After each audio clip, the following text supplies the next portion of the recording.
Friends, आज हम पढ़ेंगे इंग्लिश में हमारा टॉपिक है टेंसेस यानी काल।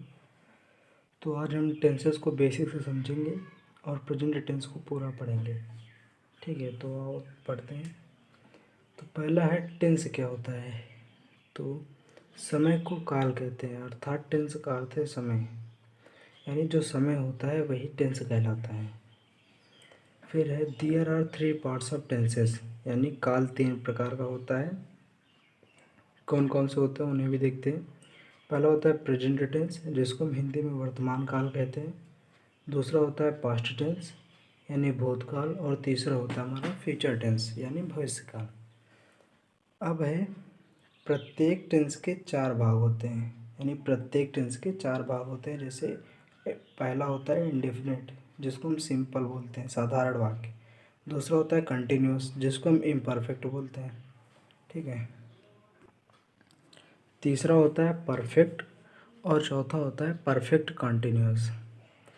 यानी कि प्रत्येक टेंस के 4 भाग होते हैं, इंडेफिनिट, कंटिन्यूअस, परफेक्ट और परफेक्ट कंटिन्यूअस। ठीक है, तो ये था टेंस का कुछ बेसिक। अब हम देखते हैं अपने प्रेजेंट इंडेफिनिट टेंस को। ठीक है, प्रेजेंट इंडेफिनिट टेंस, जिसको हम वर्तमान काल भी कहते हैं। ठीक है, इसकी पहचान देखते हैं। इन हिंदी वाक्यों के अंत में ता है, ती है, ते हैं आदि शब्द आते हैं तथा कार्य करने का समय वर्तमान ही होता है।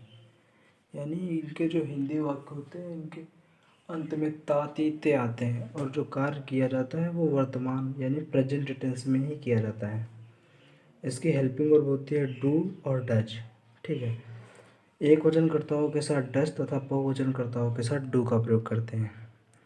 इस हेल्पिंग वर्ब का प्रयोग हम पॉजिटिव यानी साधारण टेंसेस में नहीं करते हैं, इसका सिर्फ हम नेगेटिव और इंट्रोगेटिव में ही करते हैं।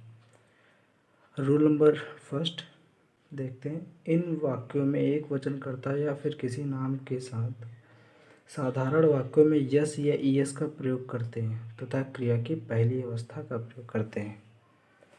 इन वाक्यों में एक वचनकर्ता या फिर कोई भी नाम यदि आता है साधारण वाक्यों में, तो उसके साथ हम यस या ईएस का प्रयोग करते हैं तथा क्रिया की यानी वर्ब की फर्स्ट फॉर्म लगाते हैं। रूल नंबर सेकंड, बहुवचनकर्ताओं के साथ में एस या ईएस का प्रयोग नहीं करते हैं। यानी हमारे जो बहुवचनकर्ता होते हैं जैसे आई, वी, यू, दे, ठीक है, इनके साथ में हम यस या ईएस का प्रयोग नहीं करते हैं। और एक वचनकर्ता जैसे ही, सी, दिस, दैट या फिर कोई नाम हो, तो इसके साथ हम यस या ईएस का प्रयोग करते हैं। आइए हम नोट पढ़ते हैं यानी विशेष। इन वाक्यों में हैं, हूँ, हो, इज या मार का अनुवाद नहीं करते हैं। यानी कि इन हिंदी वाक्यों के अंत में हैं, हूँ, हो जैसे लिखा रहता है तो उसको हम वैसे ही लिखा लेते हैं। उसमें हम इज या मार का अनुवाद नहीं करते हैं। ठीक है, अब देखते हैं पास्ट सेंटेंसेस यानी साधारण वाक्य, प्रेजेंट इंडेफिनिट टेंस का। सबसे पहले स्ट्रक्चर देखते हैं इसका। सबसे पहले हम इसमें सब्जेक्ट लिखते हैं प्लस वर्ब की फर्स्ट फॉर्म प्लस यस या ईएस में से एक लगाते हैं प्लस ऑब्जेक्ट लिखते हैं। ठीक है, तो सबसे पहले हम इसका एग्जाम्पल देखते हैं।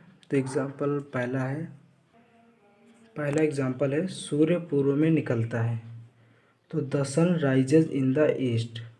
देखो, जो सन है वो हमारा सिंगुलर सब्जेक्ट है, और हमने पीछे पढ़ा है कि सिंगुलर सब्जेक्ट के साथ में यस या ईएस का प्रयोग हम करते हैं, इसीलिए हमने इसमें एस का प्रयोग किया है। तो हो जाएगा the sun rises in the east.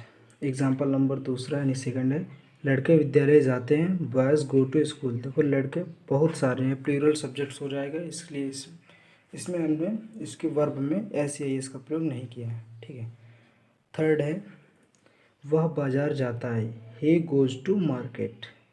यह ही जो है ये एक सिंगुलर सब्जेक्ट है, इसलिए हमने इसमें ईएस का प्रयोग किया है। ठीक है फ्रेंड्स, आगे देखते हैं निगेटिव सेंटेंसेस यानी नकारात्मक वाक्य। इसका हम पहला रूल देखते हैं।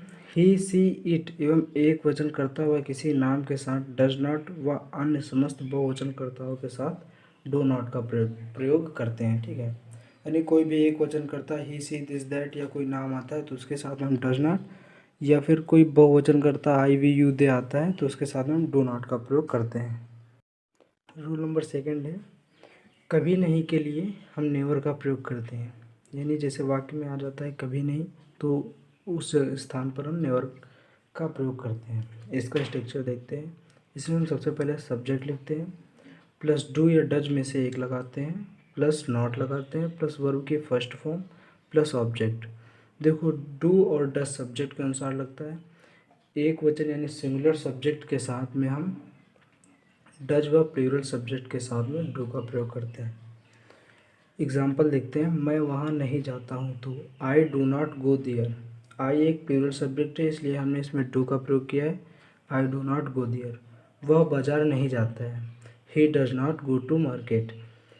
ही एक सिंगुलर सब्जेक्ट है, इसलिए हमने इसमें डज नॉट का प्रयोग किया है, तो he does not go to market. आगे है इंट्रोगेटिव सेंटेंसेस यानी प्रश्नवाचक वाक्य। प्रश्नवाचक वाक्य यानी इंट्रोगेटिव सेंटेंसेस के 3 कंडीशंस होते हैं, वो तीनों कंडीशंस हम पढ़ेंगे। पहली कंडीशन है जब प्रश्नवाचक शब्द वाक्य के पहले हो, यानी प्रश्नवाचक शब्द जो होते हैं जैसे क्या, कहाँ, कब, क्यों, कैसे, वो वाक्य के अगर पहले आए तो उनको हम कैसे हल करते हैं देखते हैं। उसका स्ट्रक्चर है, सबसे पहले हम डू या डज में से एक लगाते हैं, plus subject, plus not, plus verb की first form, plus object, plus interrogative mark. इसका एग्जांपल देखते हैं। क्या मैं बाजार जाता हूँ। ठीक है, तो देखो क्या है, ये प्रश्नवाचक वाक्य है, क्वेश्चन वर्ड है, ये सेंटेंस में पहले आ गया है। ठीक है, इसको हम हल करते हैं। Do I go to market. देखो हाँ, सब्जेक्ट के अनुसार हम डू या डज इसमें लगाएंगे। आई एक प्लूरल सब्जेक्ट है, इसलिए आई के साथ डू का प्रयोग होता है, तो do I go to market. और इंट्रोगेटिव मार्क, अगर इंट्रोगेटिव मार्क नहीं होगा तो आपका सेंटेंस काटा भी जा सकता है। रोल नंबर 2 है जब प्रश्नवाचक शब्द वाक्य के बीच में हो, तो उसको हम कैसे हल करते हैं, उसका स्ट्रक्चर देखते हैं। सबसे पहले हम WH की फैमिली लिखते हैं। WH की फैमिली यानी वाई, व्हेन, वेयर, व्हाट। ठीक है, जो W से स्टार्ट होते हैं यानी क्वेश्चन वर्ड, ठीक है, उसको हम WH की फैमिली बोलते हैं। प्लस डू या डज में से एक लगाते हैं, प्लस सब्जेक्ट, प्लस नॉट अगर है तो, प्लस वर्ब की first form, plus object, plus interrogative mark. इसका एग्जांपल देखते हैं। वह क्यों झगड़ते हैं, तो इसमें जो क्यों है ये क्वेश्चन वर्ड है, ठीक है, और ये इसमें बीच में है, तो इसको हम हल करते हैं। Why does he fight, plus interrogative mark. तीसरी कंडीशन इसकी जो होती है वो होती है जब प्रश्नवाचक शब्द ही करता हो, तो उसको हम कैसे हल करते हैं। सबसे पहले हम प्रश्नवाचक शब्द की अंग्रेजी लिखते हैं, प्लस मुख्य क्रिया में यस या ईएस, प्लस कर्म, प्लस इंट्रोगेटिव मार्क। इसका एग्जांपल देखते हैं। गेंद कौन खेलता है। ठीक है, तो कौन जो है वो एक क्वेश्चन वर्ड है यानी प्रश्नवाचक शब्द है, और इसमें कौन ही एक कर्ता भी है और प्रश्नवाचक शब्द भी है, तो इसको हम प्रश्नवाचक शब्द की अंग्रेजी लिखेंगे, तो who plays the ball, plus interrogative mark हमने जो लगा रखा है। मैं फिर से बता रहा हूँ, अगर इंट्रोगेटिव मार्क नहीं होगा तो आपका सेंटेंस काटा भी जा सकता है। आई होप फ्रेंड्स आपको प्रेजेंट टेंस समझ में आया होगा। अगर अगले टेंसेस की वीडियो चाहिए तो कमेंट में ज़रूर बताइए।